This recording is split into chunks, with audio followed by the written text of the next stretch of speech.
Hello friends, David Roy Newby here, author of the #1 bestseller Beyond Billions and founder of the Solomon Wisdom Society, the most exclusive club in the world for billionaires. I am here at the Henry Ford Estate. This is a very special place to myself and my family. Back in 1996, my wife and I got married in that room right there. This is the house that Henry Ford and his wife built, Clara, back in 1924. Over here, by the water, is where I proposed to her below the dam there.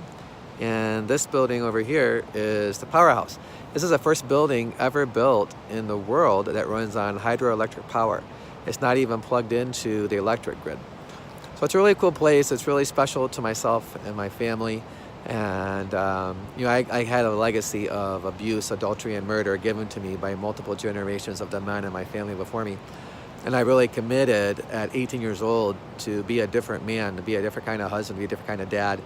And that process has been ongoing. I decided that at 18, here I am at 44, still having new breakthroughs and new discoveries. So I did a post a couple of weeks ago about what epic vision would you like to achieve, and what are your plans, and how to achieve that vision. And I got some really cool answers. I wanted to expound upon what I think are a couple of really big key insights and commonalities between those answers, and point you to King Solomon's trillionaire wisdom to help you achieve your epic vision most powerfully, most successfully, with the most impact and the most fun and the most fulfillment. So one gentleman, a good friend of mine named Eric, he shared with me a really profound business vision that he would love to be able to steward billions of dollars and make a huge impact. Interestingly enough, we talked, and I have a friend who knows one of the 4 people who distribute $500 million a year of the Gates Foundation's funds. So I'm looking to connect my friend Eric to that guy. And he and I talked about the parable of the talents. I talk about in the bonus chapter, Beyond Billions. If you go on beyondbillions.com, you can get the book. There's Audible, Kindle, hardcover. On the website, you can opt in. There's a special link to get a bonus chapter. And on the bonus chapter, I talk about how to most effectively work with advisors. It's vital that you work with the best advisors and the best teammates to achieve the biggest impact. That's the only reason that King Solomon built a $4 trillion fortune in today's money, was because he works so effectively with the best advisors. Eric has a really big vision to steward billions of dollars, and he correctly realizes that to handle those kinds of funds, you need to be an amazing steward of what you have already. And so there's a spiritual principle: he who is faithful with little will be faithful with much. So if you ever tell yourself, if I only had a few million more or a few billion more, I'd give more to charity, I'd encourage you, don't deceive yourself with that. Just be as fruitful and productive as you can be with what you have right now.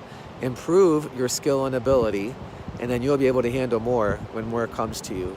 Money and resource go where it's respected, where there's vision, where there's activity. So take massive action with a big vision. Share that vision with people. Be discerning about who you share your vision with. You don't want to cast your pearls before swine, is one of the teachings of King Solomon. And you will maximize your impact.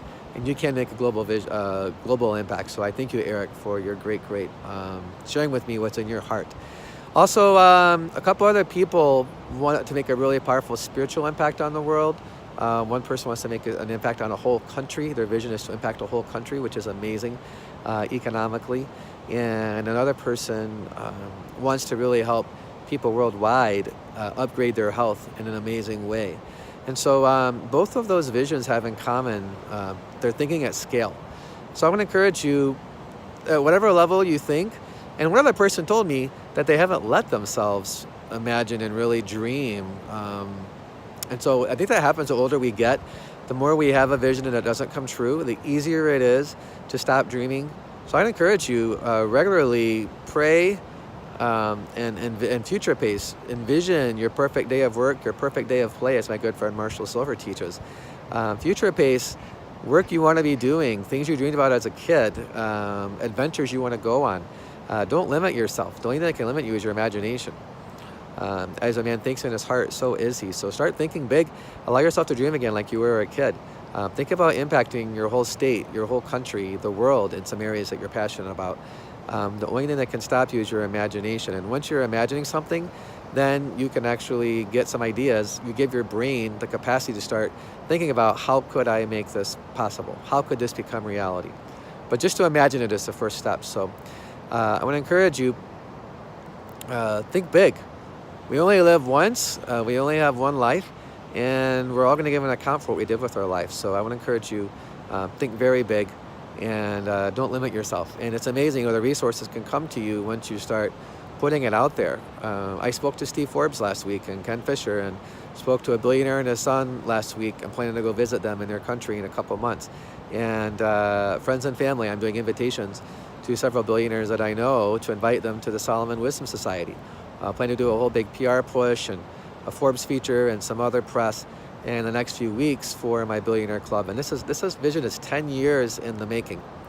One guy shared with me on my post that he thought that it was cool that I never gave up on my vision. I just want to share with you, actually a few years ago, I had already put like $650,000 into the venture at that point, and I wasn't getting a lot of traction, and I wasn't having momentum, and things felt like they were grinding to a halt. And I asked a couple of advisors of mine who have each built over $100 million businesses, should I keep going with this or not?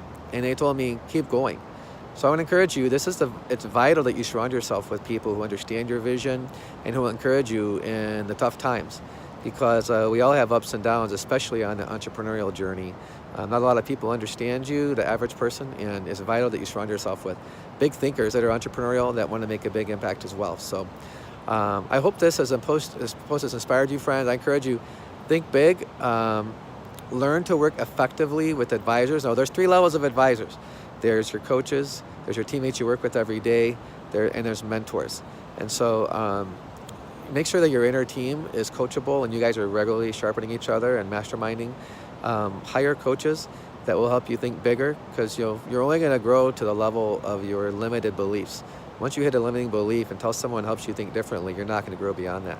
So work with coaches, and lastly, work with mentors. Find people who have done what you want to do and ask them for advice. And that really is the lifelong journey, learning how to most effectively work with the best advisors and the best teachers, the best mentors. If you don't have a lot of resources, start off with the SCORE, Service Corps of Retired Executives. That is a great place to get industry niche-specific advice for whatever type of business thing you're looking at doing. And I think they may even have nonprofit mentors as well. So I believe score.org is their website. God bless you, friend. Shalom to you. I look forward to hearing your feedback on this video. I'd love to hear what takeaways you've had from this. And if I could help you learn to more effectively use King Solomon's wisdom in your life, what would you like to accomplish if you could do that? So my billionaire members are paying $2.5 million a year. That's the minimum investment to be a member of the Billionaire Club, SolomonWisdomSociety.com. And we do have ways of coaching people and helping other people use King Solomon's wisdom for pennies on the dollar compared to that investment. So I'd love to hear just if I could put something together to help you achieve your epic vision. If that's something you'd like to learn more about. Leave me a comment or shoot me a direct message or shoot me a message on WhatsApp or text. I look forward to hearing your feedback. God bless you, friend. Bye for now.